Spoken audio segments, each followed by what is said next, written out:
অবশ্যই সরকারেরই দায়িত্ব হচ্ছে দেশকে এগিয়ে নেওয়ার। আমরা যারা সরকারের বাইরে আছি আমাদের দায়িত্ব হচ্ছে ন্যায্য কাজে সরকারকে সহযোগিতা করা, সরকার ভুল করলে তাকে টান দিয়ে ধরার এবং তাদেরকে সংশোধন করে দেওয়া, প্রতিবাদ জানানো। সরকার যদি ভালো কাজের উদ্যোগ নেয় তাহলে আমরা বরাবর বলে আসছি, বিশেষ করে সংসদে গিয়ে প্রথম দিনই বলেছি, শেষ দিনও বলেছি যে আমরা সরকারের সকল ভালো কাজের সহযোগিতা করব। কিন্তু দেশের কোনো ক্ষতি যদি হয় আমরা নীরবে বসে থাকবো না, অবশ্যই আমরা আওয়াজ তুলব, প্রতিবাদ করব, প্রয়োজনে আমরা প্রতিরোধ গড়ে তুলব। এটি হবে একটা দায়িত্বশীল বিরোধী দল হিসাবে আমাদের কাজ। তা আমরা একটা জিনিস লক্ষ্য করেছি যে জাপান বাংলাদেশকে নিয়ে অনেক চিন্তা করে। তারা একটা কথা বলেছে যে বর্তমান সংসদটা অতীতের গতানুগতিক সংসদের একটু ব্যতিক্রম আমাদের কাছে মনে হচ্ছে। তোমরা যেমন একদিকে প্রতিবাদ করছো, আরেকদিকে তোমরা সহযোগিতাও করছো। এইভাবে যদি তোমরা তোমাদের দেশকে ভালোবাসো তাহলে আমরাও তোমাদের প্রতি ভালোবাসা বাড়িয়ে দেব।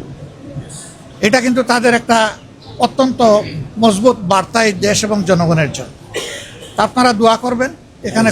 হ্যাঁ, ইয়েস, আমরা তাদের সাথে আলোচনায় তারা কি কি করতে পারে অনেক বিষয় নিয়েই তাদের সাথে আলোচনা হয়েছে। এর মধ্যে একটা বিষয় ছিল, আমাদের দেশে আপনারা জানেন যে বিপুল সংখ্যক ক্যান্সারের রোগী আছে। তাদেরকে বাংলাদেশে আমরা ভালো চিকিৎসার ব্যবস্থা এখনও করতে পারিনি। আমাদের 2-1টা ক্যান্সার হসপিটাল ডেডিকেটেড যেগুলো আছে এগুলো এনাফ ইকুইপ না এবং সেইভাবে স্কিলডও না, যার ফলে বিপুল সংখ্যক রোগীকে অনেক কষ্ট স্বীকার করে বিদেশের মাটিতে যেতে হয়।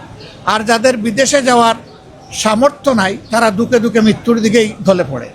তা আমরা এই ক্ষেত্রে তাদেরকে অনুরোধ করেছি যে ফিজিবিলিটি স্টাডি করে, তারা ইনভেস্টমেন্ট বেসিসেও হতে পারে, আবার ফিলান্থ্রপিকও হতে পারে, যেভাবেই হোক তারা যেন আমাদের দেশে মানসম্মত বড় মাপের একটা ক্যান্সার ইনস্টিটিউট এবং হাসপাতাল গড়ে তোলে।